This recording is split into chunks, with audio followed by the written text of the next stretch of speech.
read the new history of the DC Universe, the Dakota Incident, so let's talk about it. Hi, I'm Jordan the Nerd of Gold, and yeah, overall, I think this was a really solid one-shot story. There were multiple teams of creatives working on this, but it felt like a really solid, well-done issue, just like I wouldn't have known it was multiple teams. They did a really good job of picking up the baton and working with each other on that front. Just a really good issue overall. That being said, I really hope that DC takes the time today or sometime next week to announce that they are launching some new milestone titles about the return of Static Shock, the return of Icon and Rocket, the return of Hardware into the DC Universe, regardless of how well this issue does. I know there are a lot of fans out there who are trying to help fulfill the 100K challenge. I'm going to try to stop by my local comic book shop because I haven't had a chance to go read it yet. I read it on the DC Infinite app, so that's where I first read it, but I'm going to go pick up my issue.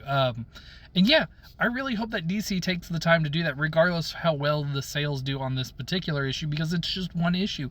And these heroes clearly have so much potential as laid out in this story.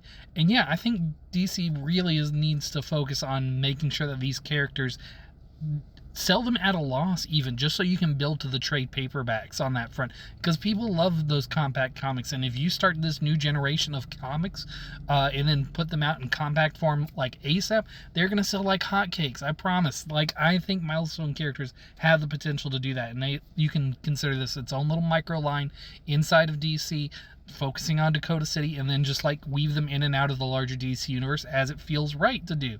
So like, I really hope that DC announces something sometime within the next week about this new line of comics, because otherwise I'm gonna be a little disappointed, I'm not gonna lie.